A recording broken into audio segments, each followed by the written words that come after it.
does all this money, all this tax, direct and indirect, end up? Mostly lost, apparently, because 28.59 lakh crores, both disputed and undisputed, in unrealized tax revenue has been sitting untouched in this finance bill. Nearly double the amount from fiscal year 21. Imagine if this was actually realized, our entire fiscal deficit for fiscal year 25 could be vanishing overnight. But no, instead, 13.97 lakh crores in corporate tax remains unrealized. Only 9.11 lakhs has been collected. 35,000 wealthy Indians, the so-called high net worth individuals, left our country to relocate abroad, complaining of tax terrorism. Obviously, when rich people migrate, their wealth also migrates with them. GST, income tax forms pile high. Cesses, surcharges make us sigh. Roads with potholes, trains that derail. Where does it go? Is it all a fail? When we ask, is this all in vain? You smile and say, it's for the nation's gain. And if we ask you to try and fix it, you point and say, you will be fix-it. Yet still we pay with a patriotic heart,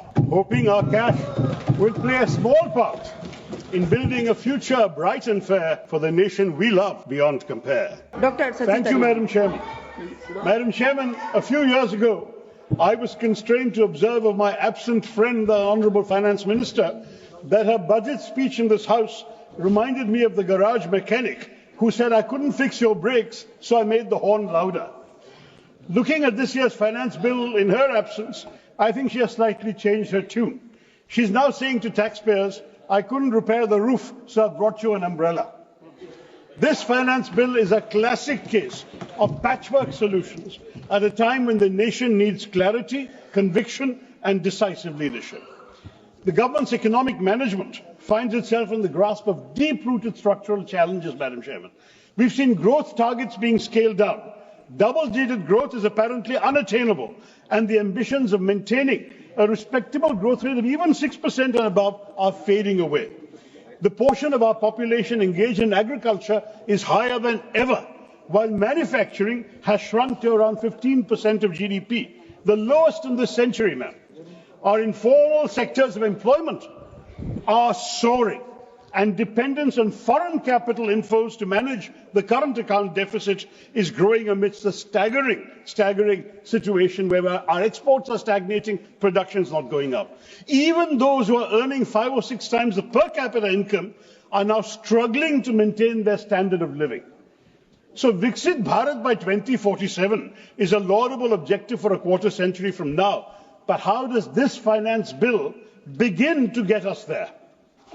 It has taken the government years to finally realize that just 2% of Indians, the hard-working taxpayers, ma'am, have been really carrying this country on their backs. Individual taxpayers, mainly the salaried middle class, were already contributing more than the corporations last year, and yet no action was taken. That would have been the time to act, as I pointed out in last year's budget debate. But now, in the current financial year, corporate taxes have crawled up by 8%, while individual and non-corporate taxation has soared by 21%. Now the government finally wakes up and gives something of a tax break to the salaried middle class. Who else is financing the government? The Aam Aadmi, through indirect taxes, most notoriously GST. Instead of the good and simple tax we all wanted, India has multiple and confusing GST rates, including the highest GST rate in the world at 28%.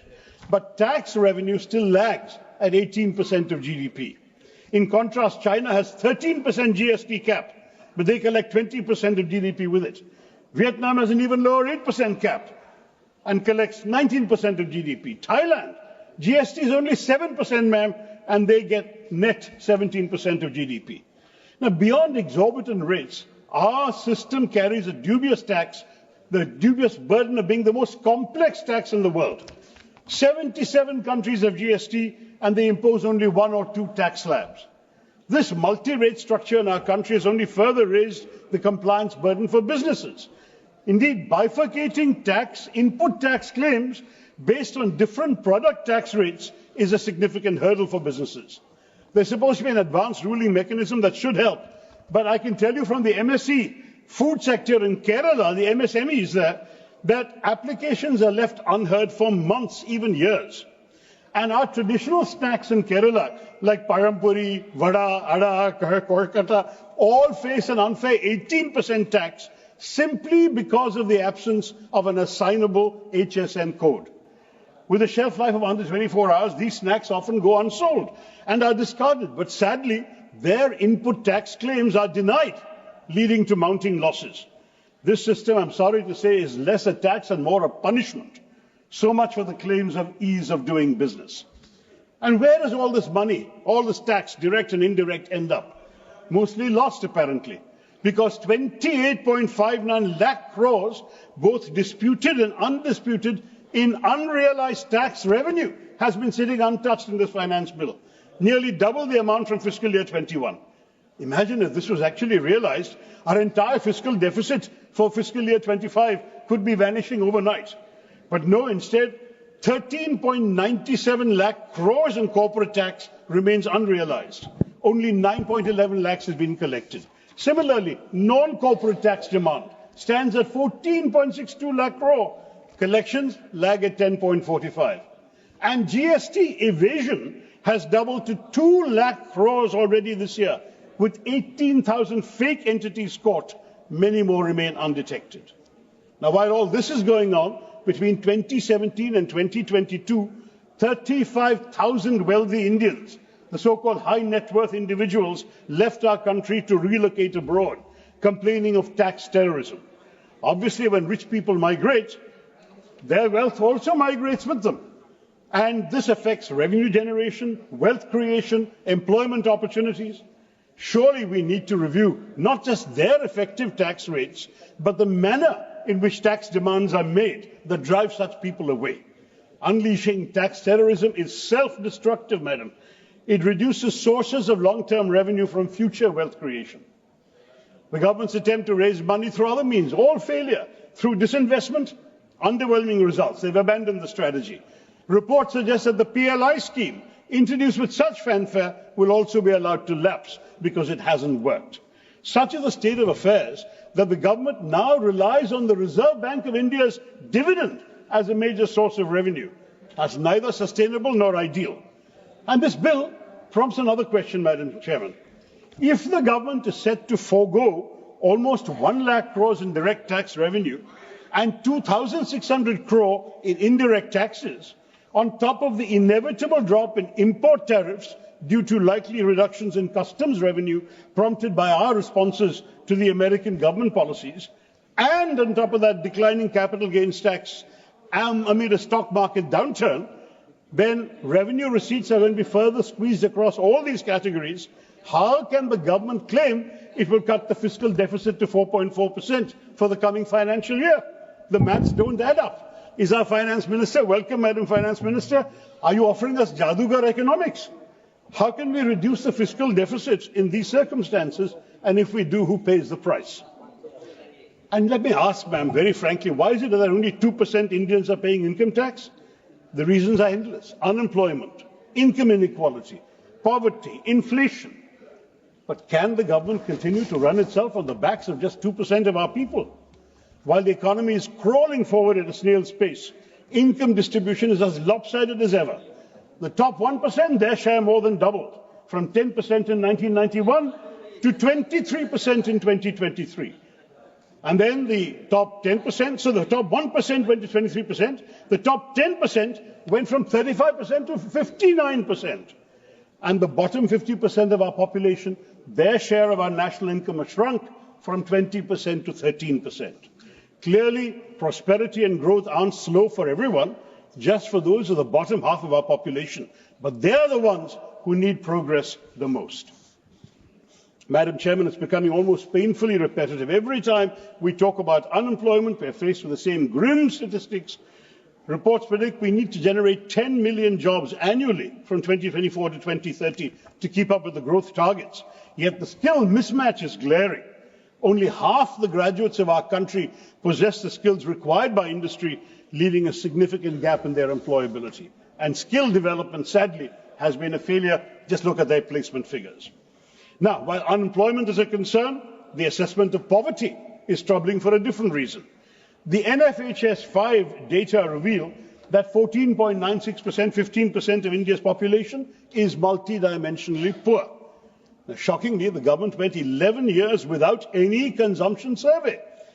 any expenditure survey, leaving a significant void in assessing poverty levels until it was finally conducted in 2024. But here's the real issue. Our calculation is still based on the 2011 census, especially the sampling frame.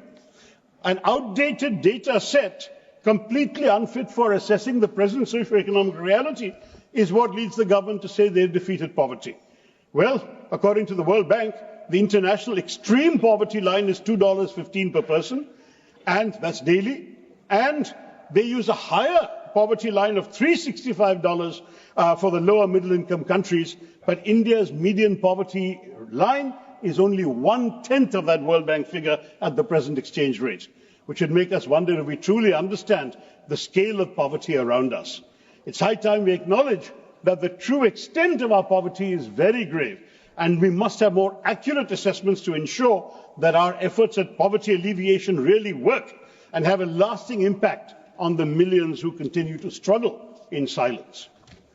The hopes of economic growth and prosperity, Madam Chairman, seem to be slipping further away as unemployment rises, poverty deepens, jobs are scarce, wages are stagnant, and just when struggling households think they might catch a break, instead of easing the burden, small businesses find themselves drowning in compliance rules. Informal workers are still making up a chunk of the workforce, and they're pushed further to the margins. So since the Finance Minister has been kind enough to join us, let me capture the present situation in some light verse. Tax our petrol, tax our shirt, tax our footwear, tax our dirt. Tax our mobile, tax our calls, tax our hovels, crumbling walls. Tax our salary, tax our ride, tax our mithai on the side. Tax our sorrow, tax our cheer, tax our future year by year. GST income tax forms pile high, cesses, surcharges make us sigh. Roads with potholes, trains that derail. Where does it go? Is it all a fail? When we ask, is this all in vain? You smile and say, it's for the nation's gain. And if we ask you to try and fix it, you point and say, you will be Vixit. Yet still we pay with a patriotic heart, hoping our cash will play a small part in building a future bright and fair for the nation we love beyond compare. And let me say, ma'am, that the 5 southern states, Andhra Pradesh, Tamil Nadu, Kerala, Karnataka and Telangana, are amongst India's strongest economic engines. They are paying taxes. They generate over a quarter of the country's direct taxes. They contribute 28.5% of GST. But when it comes to receiving their fair share, they get a mere 15% of the centre's tax pool. How is this acceptable? How can states that fuel the nation's economy be expected to sustain their growth with such an inadequate return? By all means, let us ask the richer states to help the poorer ones, but surely not in such a disproportionate manner. The Finance Bill 2025 is yet another move by the centre to hoard revenue here at the state's expense. By slashing basic customs duty on several items that are shared with the states and shifting the difference to agricultural infrastructure and development cess, AIDC, which the centre keeps entirely, this ensures that states lose out. So AIDC share is increased, centre deprives the states of extra rightful revenue. Its growing addiction to cesses is not only opaque, but also undermines fiscal federalism. And yet, for all its love of cesses, there's one the centre just can't seem to stomach, the GST compensation cess, which was intended to offset the loss of revenue to states after the GST implementation and has been extended only till March 2026. That money actually belongs to the states. States have repeatedly demanded that their share in vertical devolution be raised from 41% of revenues to 50%, a reasonable demand, but one that continues to be ignored.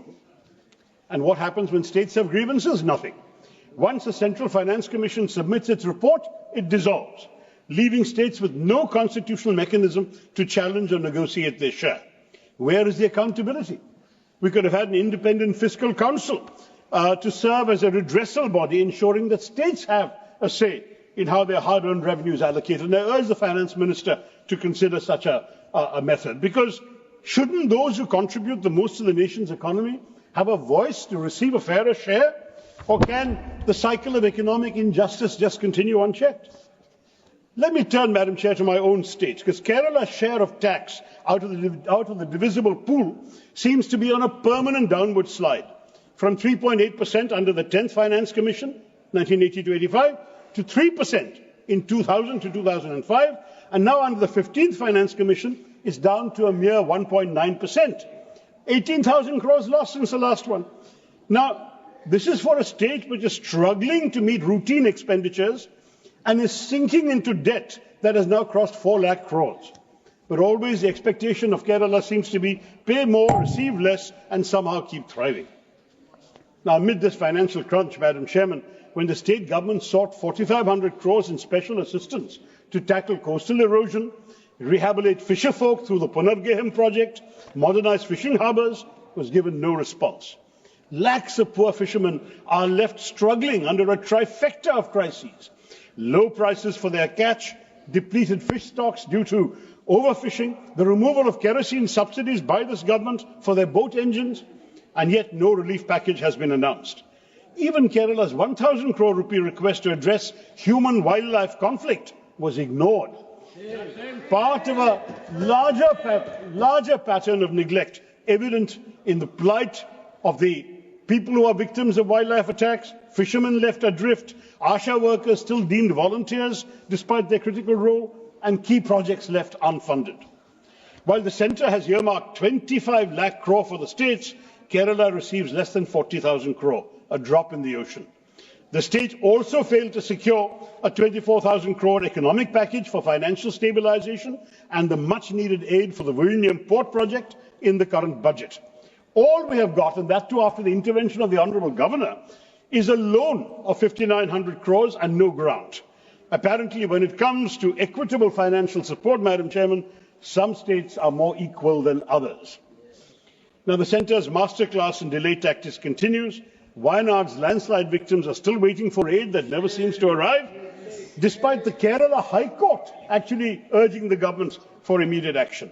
The state government conducted a post-disaster needs assessment and estimated that 2,220 crores was required for recovery and reconstruction, submitted to the centre on November 13th, 2024. Nothing has come. And this is supposed to be urgent disaster relief. I ask you, Madam Chair, instead of releasing much-needed funds like this, the centre still insists that Kerala must first exhaust its own balance in the State Disaster Response Fund for all other disasters before receiving any help for Wayanad. All this while thousands of lives and livelihoods are at stake. But it's part of a larger pattern of neglect and unfulfilled promises. From healthcare and infrastructure to livelihood support, Kerala has been systematically sidelined. I've been pleading in this House many times for help in addressing the severe coastal erosion problem. My own constituency has lost 64 square kilometers of territory to the sea while I have been MP.